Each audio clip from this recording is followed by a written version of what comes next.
Buenas tardes, pues vamos a empezar este seminario eh, con, tenemos la presencia del doctor Francisco Javier Rubio Álvarez. Él es del Departamento de Matemáticas del King's College London. Eh, Javier hizo la maestría en el Centro de Investigación en Matemáticas, CIMAT, en Guanajuato, y pues el doctorado lo hizo en la Universidad de Warwick, ¿no? Entonces, tenemos el gusto de tenerlo a Javier aquí, quien nos va a dar su presentación. Javier, mucho gusto de que estés aquí con nosotros, que nos acompañes y que compartas este tema, eh, tu experiencia y tus conocimientos en el área, ¿no? Adelante cuando gustes. Ok, gracias. Pues muchas gracias por la presentación y también les quisiera agradecer a José y a Gudelia por la amable invitación. Y en particular para mí también es un honor dar esta presentación porque es la primera vez que me invitan a dar un seminario en México. Así que pues Oh, muchas gracias. Eh, entonces les voy a compartir pantalla.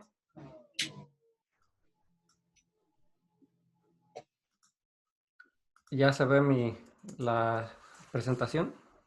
sí. Sí. Ok, bueno, pues les voy a hablar de un modelo de supervivencia. Se llaman modelos de supervivencia neta.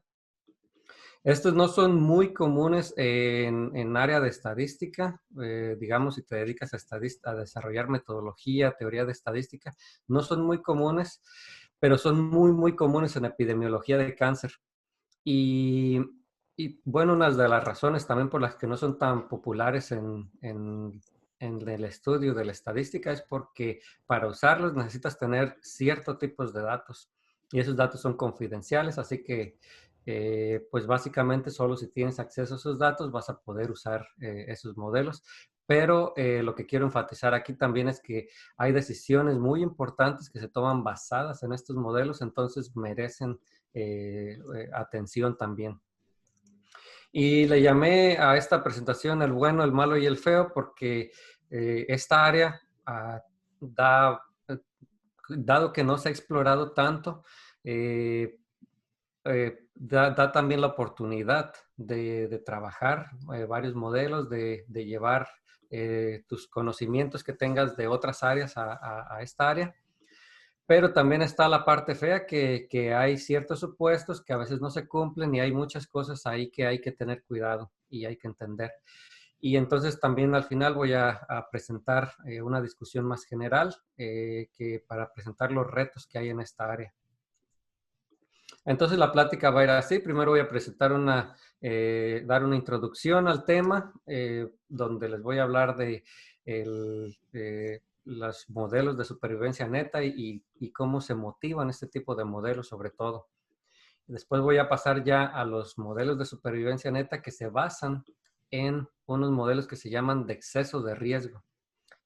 Aquí es donde les digo que hay mucha oportunidad de trabajo y de investigación. Después les voy a hablar de un problema muy específico que viene derivado del uso de tablas de vida. Esas tablas de vida que se utilizan para epidemiología, también para actuaría y otras áreas. Y voy a concluir con una discusión sobre el uso y los retos que hay en el uso de estas tablas de vida. Ok, vamos a empezar. Como ustedes saben, pues estamos expuestos a muchas fuerzas de mortalidad desde que nacemos, pues el envejecimiento, algunas enfermedades, desastres naturales, accidentes, incluso crimen, y pues ahorita hasta una pandemia tenemos. Entonces, pues siempre estamos expuestos a muchas fuerzas de mortalidad. Y si tú te quieres dedicar a epidemiología de cáncer, tienes que considerar que los pacientes de cáncer están expuestos a una fuerza de mortalidad adicional que es muy fuerte, entonces hay que tomarla en cuenta, que es justamente el cáncer, el tener un tumor de cáncer. Y es relevante tomarlo en cuenta como una fuerza adicional.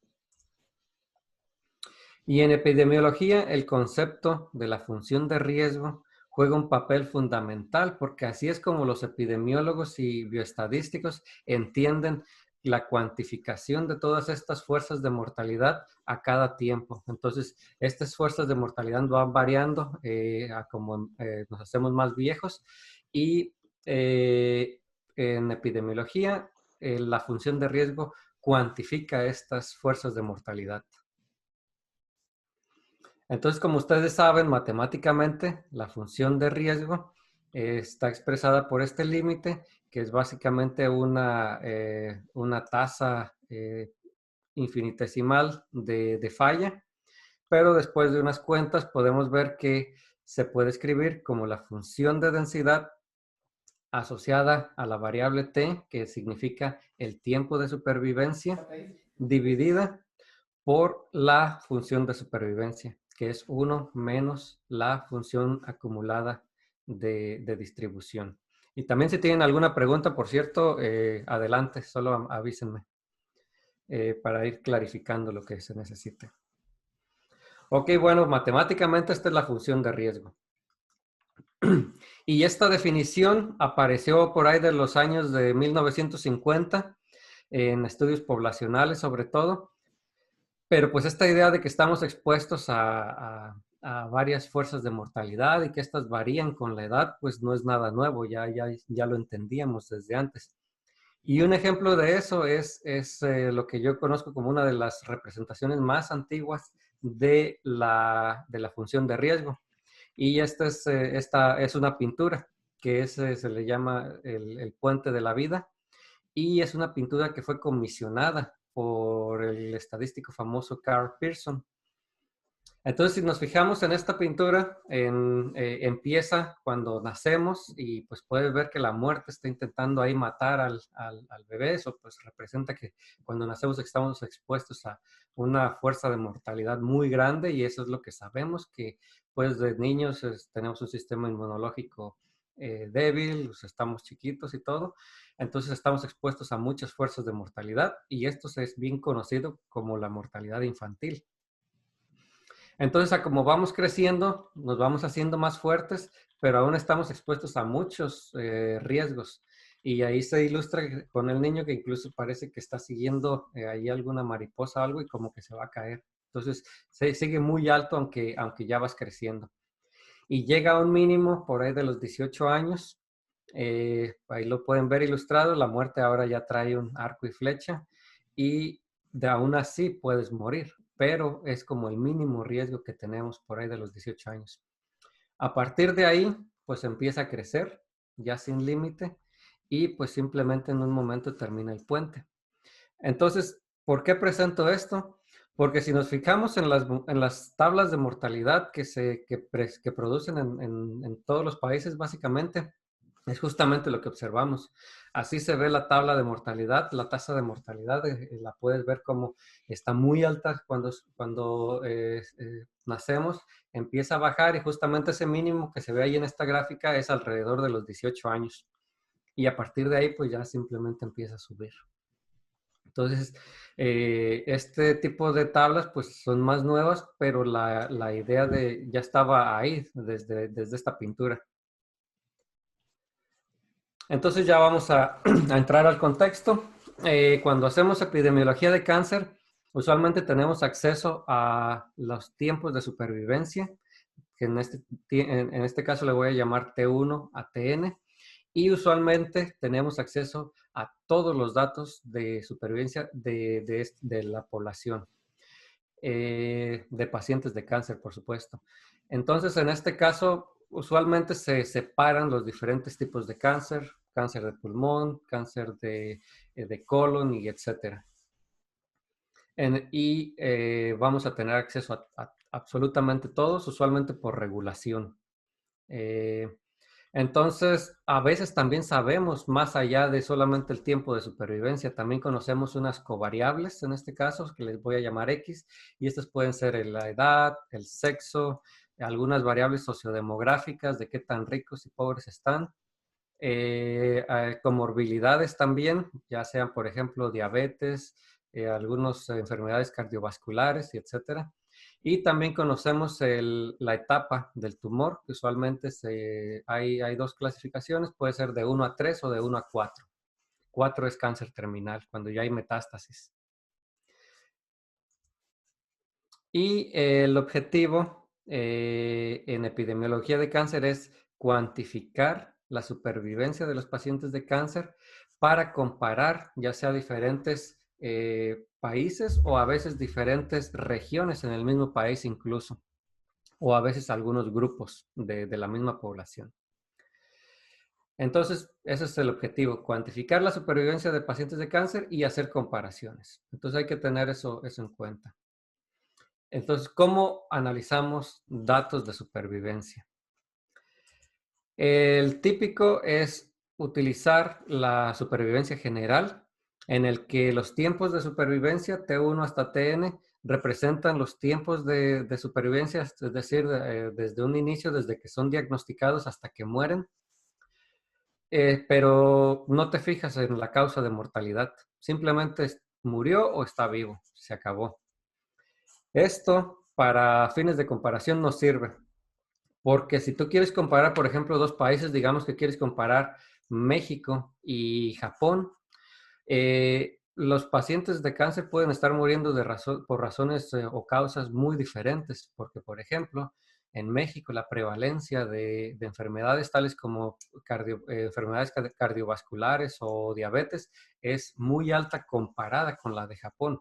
Entonces, si tú estás comparando simplemente cuando se mueren o no, pues pueden estar muriendo de otra cosa y no necesariamente te va a decir qué tan bien están controlando y manejando a los pacientes de cáncer en los diferentes países, porque si están muriendo de otra cosa, pero el manejo de cáncer es bueno, no te va a decir, no te va a dar una buena comparación. Entonces hay otro método, otro marco que puedes utilizar, que es el de causas específicas. Y en este caso lo que necesitas es saber la causa de la muerte. Entonces, si el paciente muere a cierto punto, entonces observaste si muere de cáncer, es un evento. Si está vivo, pues está censurado hacia la derecha.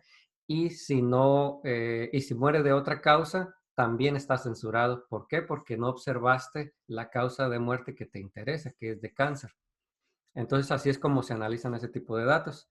Pero eso tampoco se puede usar porque recuerden que queremos hacer estudios a nivel poblacional y los certificados de defunción no son confiables en ningún país. Entonces, si tú utilizas este tipo de metodología, aunque tengas acceso a los causas de la muerte, van a estar totalmente erróneas porque no hay una buena calidad en ese tipo de datos. Entonces, ¿cómo le hacemos si queremos cuantificar la supervivencia? Pues lo que se utiliza, y es lo que quiero que quede más o menos claro en esta plática, es qué es el marco de supervivencia relativa.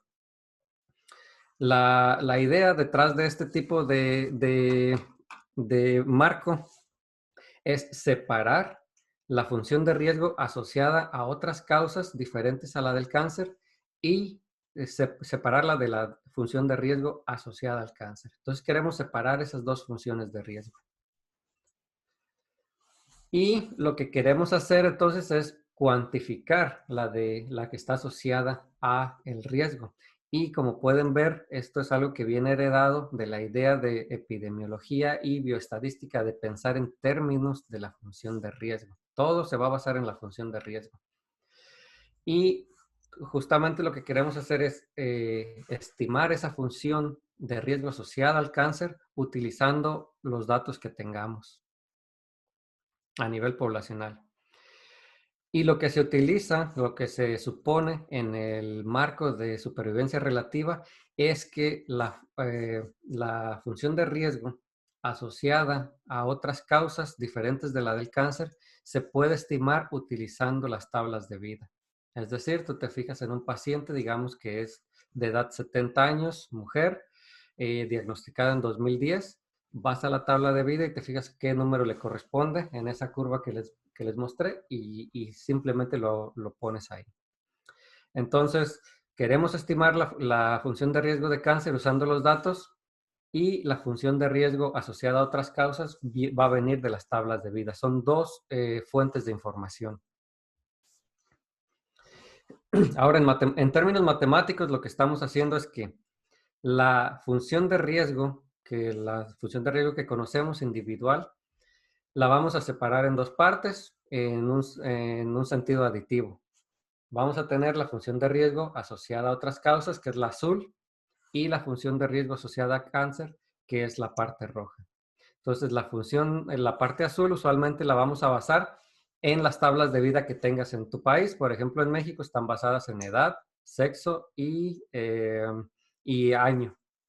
Pero, por ejemplo, en Inglaterra están basadas en edad, sexo, año y también nivel socioeconómico. Entonces hay un poquito más de información. Y lo que queremos hacer es estimar la parte roja, que es la función de riesgo asociada a cáncer, utilizando las covariables y los datos que tengamos. Y hay dos supuestos muy grandes. Es importante entender que hay supuestos importantes detrás de estos modelos. Y el primero es que la función de riesgo asociada a otras causas va a venir de las tablas de vida. Entonces es un dato que va a venir de ahí. Vamos a suponer que eso es correcto. Y el segundo es que lo que le sobra, el exceso, lo vamos a interpretar como el riesgo asociado a la causa de cáncer. ¿Hay alguna pregunta hasta ahorita?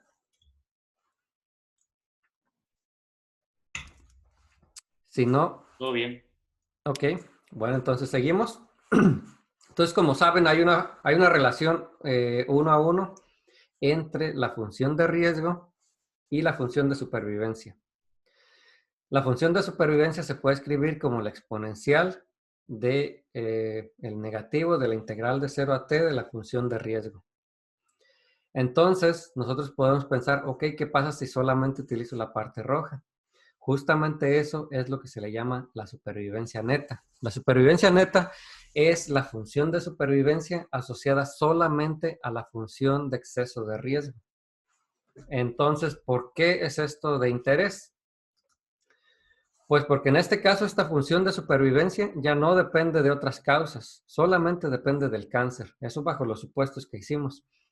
Entonces, ahora sí, si tenemos una función de riesgo para México y otra para Japón, podemos comparar la supervivencia neta de los dos porque ya con la parte azul ya eliminamos las diferencias en la función de riesgo asociada a otras causas. Entonces, esta no va a estar afectada por cualquier diferencia que haya en la función de riesgo asociada a otras causas. Y muchas políticas públicas se basan en la función de supervivencia neta poblacional. Es decir, si a ti te interesa, ya sea la supervivencia de todos los hombres, digamos, con cáncer de colon diagnosticados en 2010, pues lo que vas a hacer es que de alguna forma, que todavía no explico cómo, vas a estimar la parte roja, vas a calcular la supervivencia neta de cada uno y ya solamente te tomas el promedio. Y usualmente se reporta esto por año, es decir, la supervivencia neta al año 1 después del diagnóstico, año 2 después del diagnóstico y un máximo usualmente de 5 años. Entonces se van a comparar este tipo de cosas. También puedes fijarte, digamos, en subpoblaciones. Puedes tener, digamos, solamente de nuevo hombres con cáncer de colon y digamos que separas la población entre ricos y pobres, que hay formas de separarlas. Y puedes ver si hay diferencias entre esto. Y utilizando esta función se toman decisiones muy importantes. La Organización Mundial de la Salud toma decisiones basadas en esta función.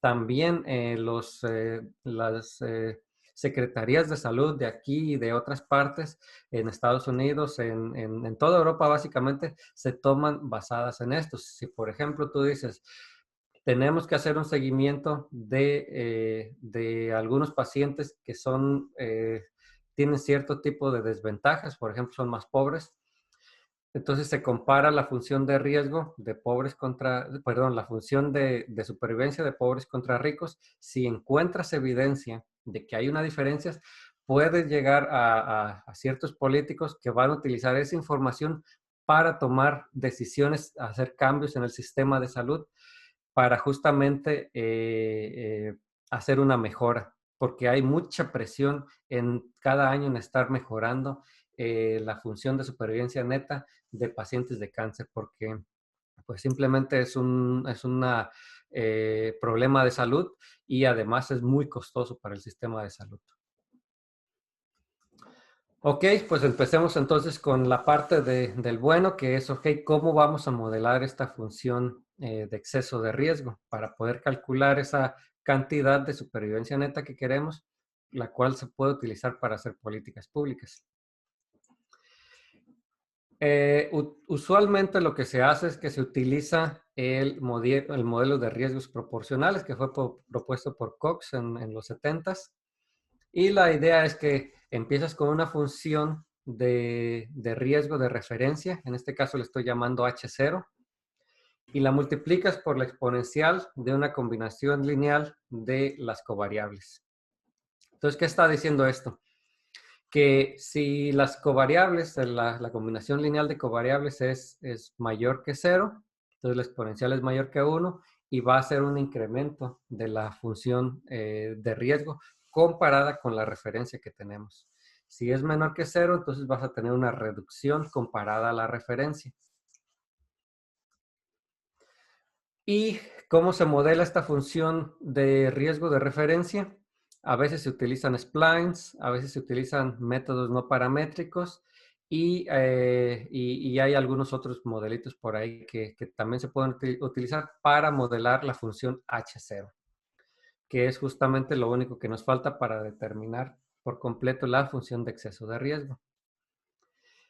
El problema de este modelo es que no incluye efectos temporales, porque si se fijan, las covariables solamente afectan el riesgo, pero no afectan el tiempo, no están variando de ninguna forma con el tiempo.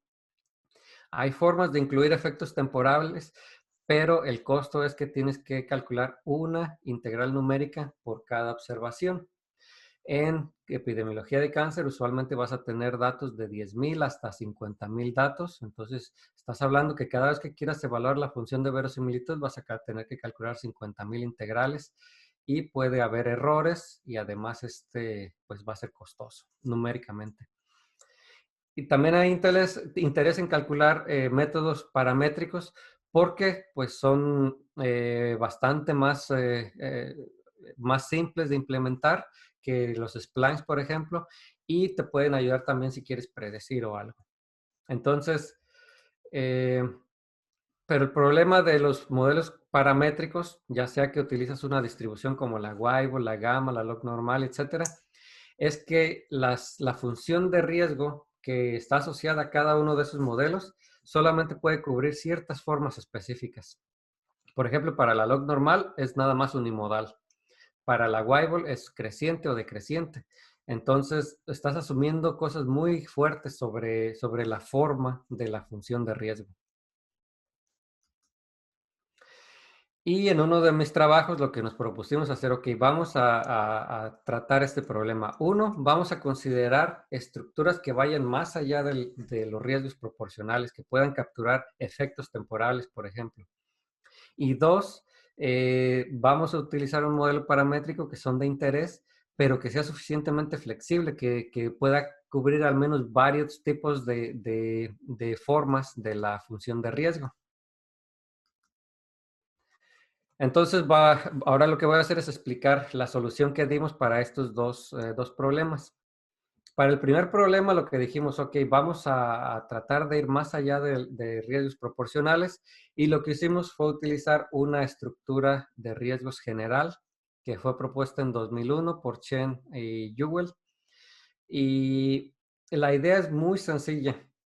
Empezamos con una función de riesgo H0. Ahora adentro la vamos a evaluar en t y la vamos a multiplicar por la exponencial de una combinación lineal de las covariables que están disponibles. Y vamos a hacer lo mismo afuera de la función, pero vamos a utilizar los coeficientes que vamos a utilizar son diferentes adentro y afuera. Ahora, ¿por qué es de interés y por qué también se le llama general? Pues, ¿qué pasa si beta 1 es igual a 0? Pues tenemos el modelo de riesgos proporcionales. Entonces, al menos ya tiene un modelo ahí incluido que es de interés.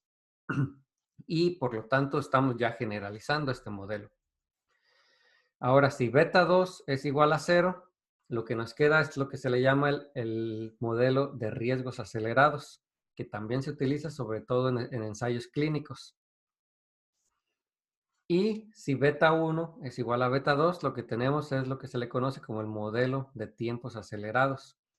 Entonces, estos tres modelos que son los más populares en análisis de supervivencia están metidos en ese modelo. Aunque se ve muy simple, contiene ya a estos tres modelos que son de los más populares. Y aún así contiene más porque puedes utilizar combinaciones donde algunas variables sí son cero y otras no.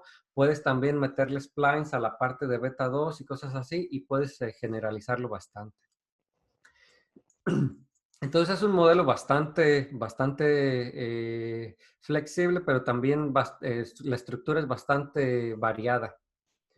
Entonces tenemos que el modelo este de riesgos generalizados incluye también efectos temporales, porque es bien claro que aquí estamos multiplicando por el tiempo, entonces ya estamos afectando el tiempo con las covariables que tú pongas allá adentro. Y además, seleccionar variables en este caso es equivalente a seleccionar el modelo. Eso es algo que es bastante fuerte porque usualmente seleccionar un modelo y seleccionar variables son cosas distintas. En este caso es equivalente. Entonces eso ya te reduce el tipo de modelos que tienes que hacer o el tipo de metodología que puedes implementar porque si quieres seleccionar las variables y el modelo es equivalente. Ok, entonces ahora vamos por el segundo problema. Si ya tenemos una estructura general, pero ¿qué función paramétrica de riesgo podemos utilizar para H0? Y lo que hicimos fue mirar la literatura porque pues para evitar pues reinventar la rueda, ya sabíamos que había varias distribuciones por ahí flexibles y nos encontramos una distribución que fue propuesta en el 96, que es la función Weibull exponenciada. Y esta, además nos gustó que es muy simple de construir. Entonces, pues ya todos tal vez conocen la función Weibull. La función Weibull tiene dos parámetros, uno de escala y uno de forma. Y la función exponenciada Weibull se obtiene simplemente tomando f a la alfa. Entonces, ¿qué estás haciendo? Estás agregando un nuevo parámetro a esta función Weibull y como sabemos, la distribución Weibull tiene una función de riesgo que solamente puede ser monótona, creciente o decreciente. Entonces, a la nueva función de riesgo que obtenemos ya ahora tiene tres parámetros, dos de forma y uno de escala. ¿Y por qué es de interés? Pues esta transformación, aunque se ve muy sencilla y ahorita pues ya es muy común, pero pues fue propuesto en el 96, le agrega mucha flexibilidad al modelo, porque ahora esta sí puede ser creciente, decreciente y también tener forma de bañera y unimodal. Entonces ya cubrimos todas las formas básicas. Entonces los dos métodos, los dos problemas los podemos atacar simplemente combinando las dos, la estructura generalizada y esta distribución flexible para modelar la función de riesgo de referencia. Y ya con eso terminamos. Entonces, pues también hay otras distribuciones que andan por ahí que tienen flexibilidad parecida, la gamma generalizada, la PGW y la función Weibull generalizada. Hay un par por ahí, pero la idea es fijarse en que usualmente con tres parámetros puedas cubrir todas estas formas. ¿Hay alguna pregunta hasta aquí? Todo bien. ¿Todo bien? Ok. Entonces vamos ahora ya con uno de los problemas. Ok, hasta ahí. Si ya ustedes me creyeron todos los supuestos que es el problema, pues ya podemos terminar aquí. Pero si no, hay que ver qué supuestos teníamos ahí y ahora vamos con el malo. En muchos países, las tablas de vida están estratificadas por edad, sexo y año. ¿Eso qué quiere decir? Que si tú tienes dos pacientes, digamos, hombres de 70 años, que fueron diagnosticados en el año 2010, pues tú te vas a las tablas de vida, te fijas cuál es la función de riesgo que les corresponde a al tiempo que tú quieras y les corresponde el mismo. ¿Por qué? Porque tus tablas de vida nada más están basadas en edad y sexo y año. Entonces, ¿qué pasa si uno de ellos es multimillonario y el otro vive en extrema pobreza? ¿Creen que tenga sentido asignarles la misma función de riesgo? ¿Alguien que conteste?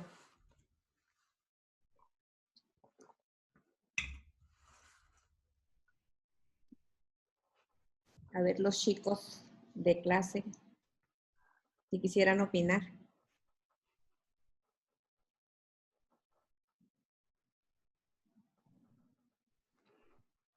Si no se animan, está bien. Pues no, Pero no tiene sentido porque, pues, si es multimillonario va a tener los tratamientos más avanzados y todo eso. sí, y además estilos de vida diferentes y simplemente, o sea, una dieta diferente puede ser y muchas otras cosas. Trabajos, pues posible que no tenga que estar cargando cosas así todo el día, entonces está expuesto a mucho menos riesgos. Justamente, esa es la respuesta. Entonces no tiene sentido, pero tus tablas de vida no te dan para más. Ahora, ¿qué pasa si uno de ellos es un fumador empedernido y el otro es un corredor que nunca ha fumado en su vida? Lo mismo aplica. ¿Qué pasa si uno tiene diabetes y el otro no? ¿Qué pasa si uno tiene enfermedades cardiovasculares y el otro no? Y así, entonces, además puedes tener todas las combinaciones de eso. Entonces, hay un problema con el primer supuesto, porque estamos suponiendo que de las tablas de vida tú puedes calcular la función de riesgo asociada a otras causas, pero no tienes información sobre casi nada, sobre solo edad y sexo. Entonces ese es un problema muy grande que está latente ahí siempre en este tipo de modelos. Entonces, pues, ¿qué es lo que pasa? Pues que en algunos casos vas a estar sobreestimando la función de riesgo asociada a estos pacientes ricos o pobres, y en los otros la vas a estar subestimando, subestimando y sobreestimando. Entonces, pues obviamente eso te puede sesgar tus estimaciones y si tú vas a tomar decisiones de políticas públicas sobre eso, pues hay un problema ahí. Entonces, lo que nosotros propusimos fue una solución a este problema y lo propusimos con un efecto aleatorio. La idea es que tenemos esa descomposición que les dije en dos partes y lo que vamos a hacer es multiplicar la función de riesgo asociada a otras causas, la parte azul, por una variable aleatoria positiva, que quiere decir que puede, si es menor que a 1, pues la va a hacer más chiquita, si es mayor que a 1, la va a hacer más grande. Entonces vas a poder tomar en cuenta cuando estés sobreestimando y subestimando. Ahora supusimos que esa variable aleatoria venía de una distribución G. Y entonces lo que estamos haciendo aquí es una corrección a nivel individual, porque vamos a suponer que para cada paciente una realización de estas variables aleatorias representan una corrección.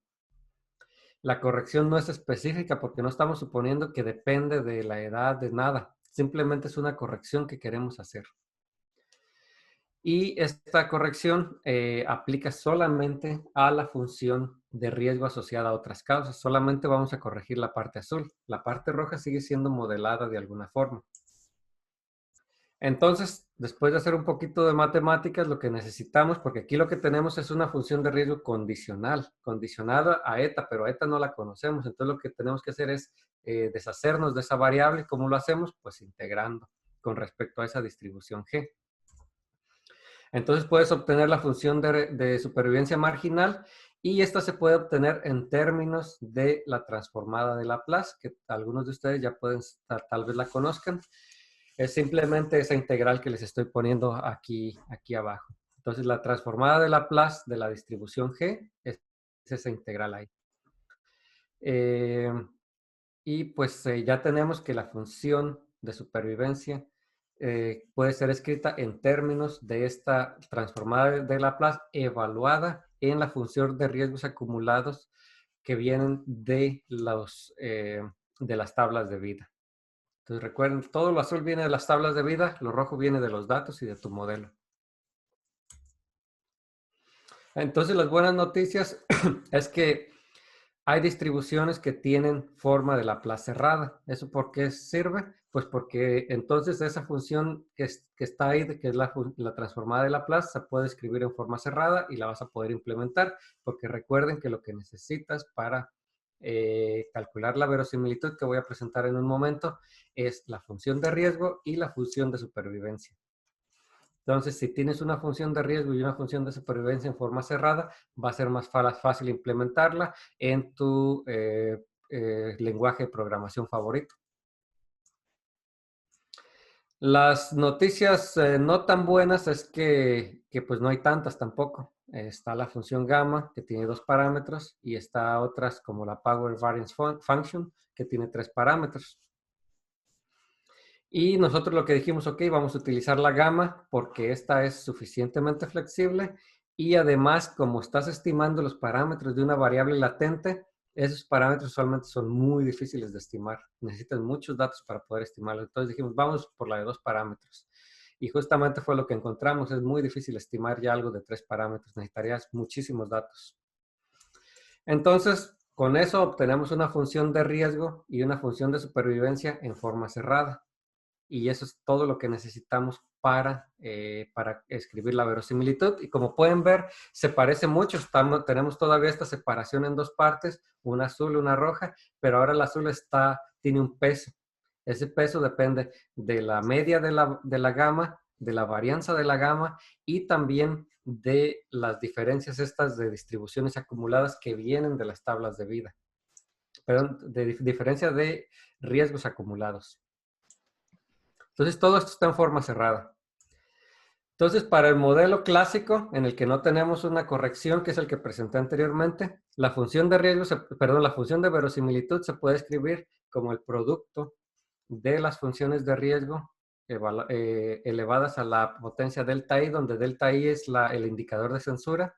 Delta i igual a 1 quiere decir que se observó el tiempo de supervivencia. Delta i igual a 0 quiere decir que el paciente estaba vivo al final del periodo de estudio. Y en este caso hay muchos datos censurados a veces porque pues digamos que evalúas a gente que fue diagnosticada en 2018, pues muchos de ellos están vivos todavía.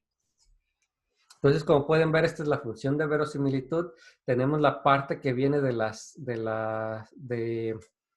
tablas de vida, tenemos el modelo y la segunda parte también incluye al modelo.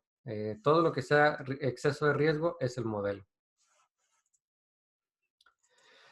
Ahora, para la corrección, el modelo de corrección se ve un poquito más, con más letras aquí, pero en realidad es súper fácil de implementar porque tenemos solamente tu modelo que ya lo tenías anteriormente. Aquí también aparece el modelo y lo demás es simplemente cosas que vienen de las tablas de vida. Simplemente multiplicada por mu y dividida por 1 más b y esta otra cantidad adicional. Entonces, a nivel de implementación, no hay mucha dificultad en hacer esto. Tienes una ecuación un poquito más larga, pero eso no le importa a la computadora. Y pues podemos estimar los parámetros utilizando el método maximar verosimilitud, porque nada más hay que maximizar estas funciones, pero hay que usar métodos numéricos. No se pueden maximizar de forma cerrada. Entonces, ¿por qué estamos? Bueno, una de las cosas que les quería mencionar es que los parámetros adicionales se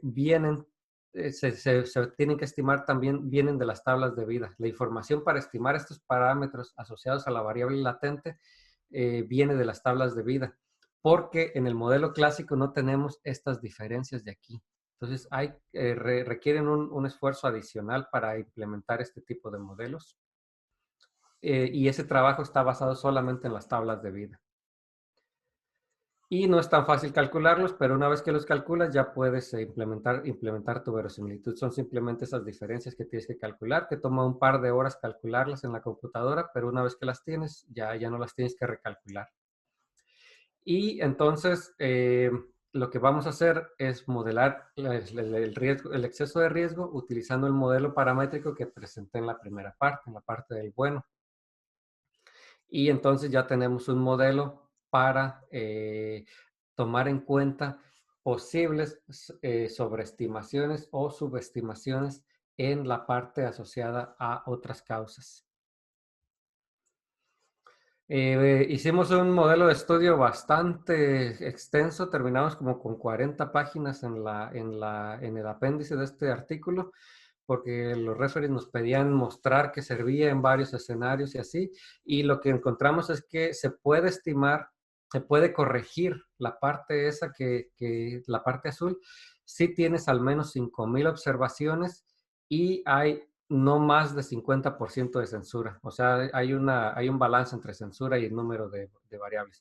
Pero como estamos haciendo estudios poblacionales, 5,000 no es mucho. Usualmente utilizamos 15,000 hasta 50,000 datos nosotros. Así que esto no es una restricción. Para otros escenarios sí puede ser una restricción, pero no para estudios poblacionales. Entonces, ¿por qué nos preocupamos en utilizar este modelo que es mucho más complejo? Pues ya hicimos también unas simulaciones y encontramos que si hay una subestimación o una sobreestimación de la función de riesgo asociada a otras causas, la función de supervivencia neta también está sesgada.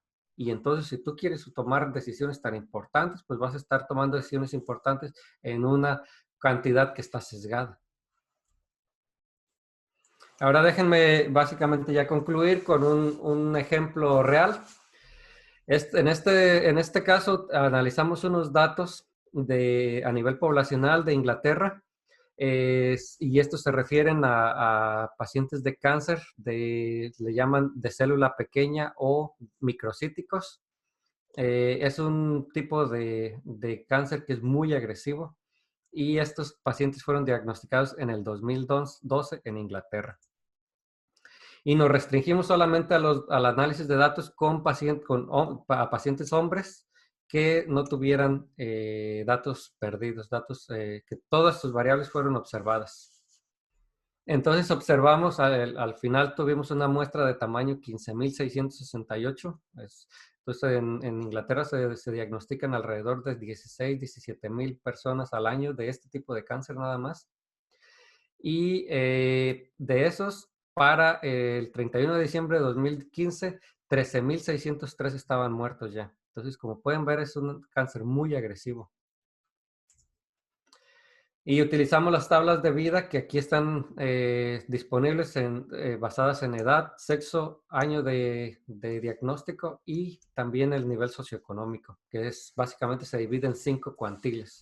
1 representa a los más ricos, 5 los más pobres. Entonces, estimamos los modelos. En este caso, solo hay que fijarnos en la columna 1 y en la 3. El modelo 2 no lo presenté aquí. Y lo que estoy presentando simplemente son los estimadores que tuvimos, los estimadores que obtuvimos basados en el modelo que presenté anteriormente. Este es el modelo de riesgos generalizados con la función exponenciada Weibull y con esas covariables que les mencioné. Entonces, el modelo M1 es el clásico que no tiene corrección y el modelo M3 es el modelo que sí tiene corrección. Como pueden ver, el modelo que tiene corrección dice que hay una media de 6 y una varianza de alrededor de 9, que quiere decir que está bastante ancha la corrección. Y utilizando el criterio A y C, obtuvimos que el modelo M3 era el mejor. También con B y C concluyes lo mismo en este caso. Entonces, esto te indica que sí se requiere una corrección. El A y C te está diciendo que este modelo es mejor y lo que sigue es decir, ok, ¿qué podemos entender de esto? Una de las cosas que notamos es que si se fijan en los estimadores de los coeficientes de regresión, es que son diferentes y justamente son más grandes en el modelo corregido. Y estos coeficientes están asociados a covariables tales como enfermedades cardiovasculares y otra enfermedad que le llaman obstrucción básicamente respiratoria. Entonces, lo que vimos es que si corriges el modelo, estos coeficientes crecen, y lo cual te dice que te da más evidencia de la importancia de esos coeficientes. Y si tú quieres hacer una política pública para, por ejemplo, darle más seguimiento a gente con ese tipo de enfermedades, pues vas a tener más evidencia si tienes esa corrección. Entonces, en ese sentido puede ser muy importante, no solamente porque los números son diferentes. Y en este caso estoy mostrando las correspondientes funciones de riesgo asociadas a los pacientes con etapa 1 en la parte de abajo y con etapa 4 del tumor en la parte de arriba. En la parte de arriba, sí, el modelo M1, el que no está corregido, es el gris, mientras que el modelo corregido es el negro con la línea discontinua. Entonces, como puedes ver, para etapa 4, la función de exceso de riesgo y la función de supervivencia neta son iguales, no hay cambio. Y eso tiene bastante sentido porque para etapa 4, si alguien es diagnosticado con etapa 4 de ese cáncer, no va a vivir mucho, usualmente vive un par de meses nada más. Entonces, no importa qué tanto riesgo tengas asociado a otras causas, lo que te va a matar es segurísimo el cáncer porque es altísimo.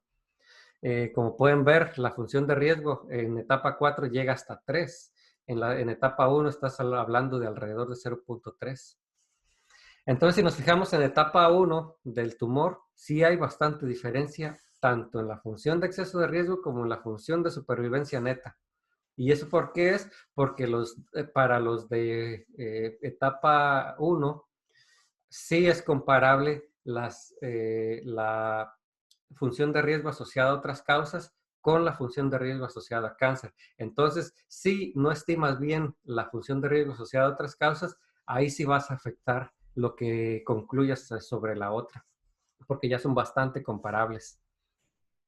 Entonces, pues ya estamos viendo que sí hay diferencias si usas el modelo corregido o el que no es corregido. Y entonces nos fijamos en la distribución de la corrección. Recuerden que utilizamos una distribución gamma y vimos que abajo de 1 tiene una probabilidad de 23%, simplemente integrando de 0 hasta 1 la distribución estimada o ajustada de esta corrección ETA que le llamé.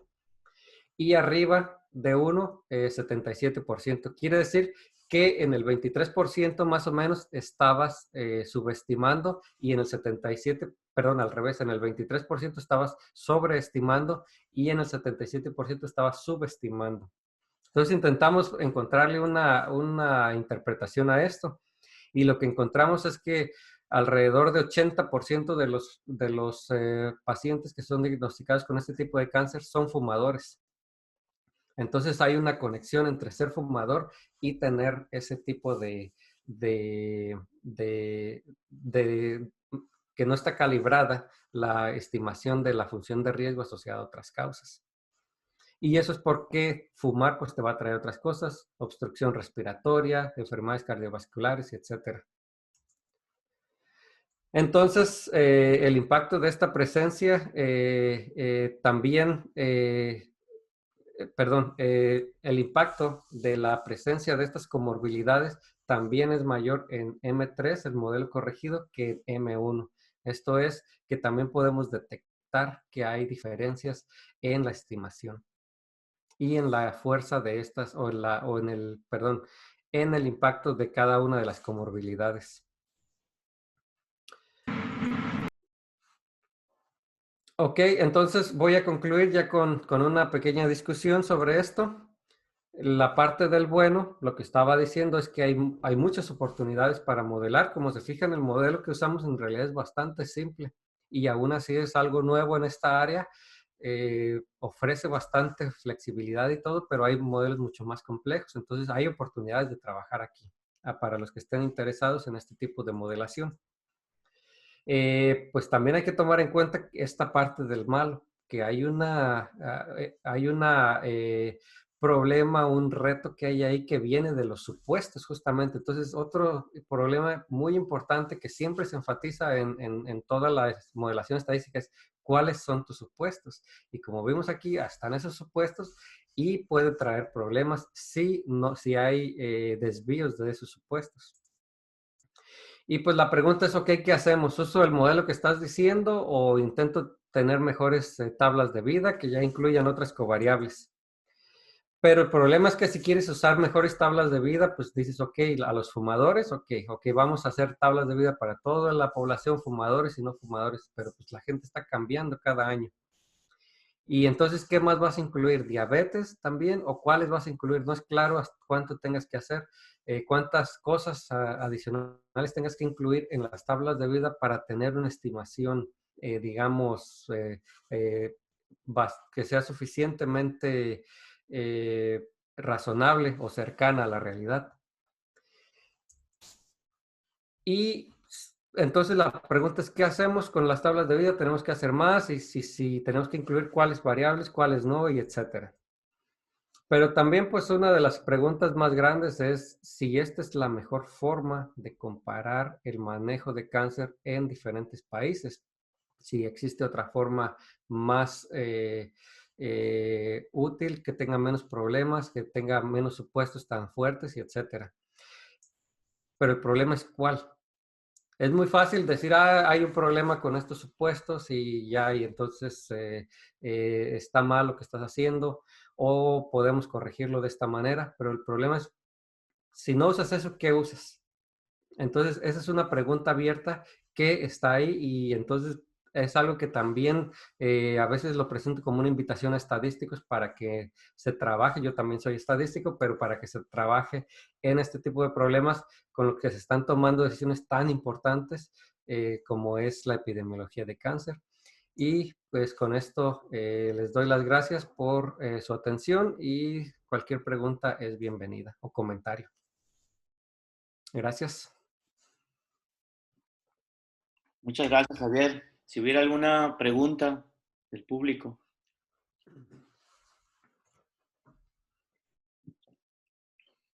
Fíjate, Javier, que yo tengo una pregunta, pero creo la acabas de responder aquí al final, ¿no? Porque cuando mencionabas que, por ejemplo, la OMS y muchas secretarías de salud de diversos países toman en cuenta esto para sus decisiones políticas, pues yo dije, ¿por qué no mejorar, tratar de homogeneizar estas tablas de vida, ¿sí? Con otras variables? Pero hay ciertas variables, como tú dices, que pueden cambiar de un momento a otro, ¿sí? Entonces ya me queda más bien respondida eso, ¿no? Pero desde tu punto de vista, por ejemplo, aparte de edad, sexo, año, que yo creo que es lo que se tiene aquí en México, ¿qué sería indispensable y que dijeras no va a estar cambiando? Hay algunas enfermedades que se pueden incluir también, que básicamente, pues digamos que ya son crónicas, Ujú. como diabetes, en las que alguien diabético pues ya básicamente va a ser diabético por el resto de su vida con cierto nivel. Esa podría ser. Ujú. Algunas enfermedades cardiovasculares también permanecen ahí, pero también depende de la prevalencia, porque, o sea, como va a ser una inversión, o sea, esto va a requerir dinero también, hacer tablas de vida de este tipo. Habría que ver que tengan suficiente prevalencia, porque digamos, hacer algo que tiene muy, muy poquita prevalencia, pues vas a gastar dinero en algo que aplica nada más a una muy pequeña sector de la población, que quién sabe le vaya a dar cáncer. Ujú. Entonces también sería seleccionar las que tengan una prevalencia suficiente para justificar la inversión, porque esa es otra cosa que también ya hay que tomar en cuenta los costos aquí. Es algo que me parece interesante, porque no solamente es optimizar de manera matemática o incluso de manera teórica, pero también incluir los costos. Ok. Bueno, yo tengo un par de preguntas. Ujú. La Adelante. primera es un poco eh, po- por, por ignorancia con respecto a la modelación del riesgo. Eh, Cuando presentaste esta función de riesgo al inicio como una suma de los dos tipos, digamos, y lo dijiste, es aditivo, ¿no? Ujú. Entonces, habrán situaciones en las cuales sea multiplicativo más que aditivo, y cuáles podrían ser esas situaciones. No sé si tienes alguna respuesta en esa dirección. Y la otra tiene que ver con el uso del enfoque de inferencia. Hay otros enfoques como el enfoque bayesiano, verosimilitudes integradas, y no sé qué es lo que, si hay una línea también de trabajo en esa dirección usando ese tipo de enfoque. Sí. Ok, pues con respecto a la primera pregunta, definitivamente ese es el primer supuesto, es aditivo. Si tú el primer problema con el que te vas a topar si lo haces, digamos que es el producto de estas dos en vez de la suma, es que ya la integral ya no te sale cerrada. Entonces ya tienes una integral para calcular la función acumulada y por lo tanto la función de supervivencia que necesitas para calcular la verosimilitud.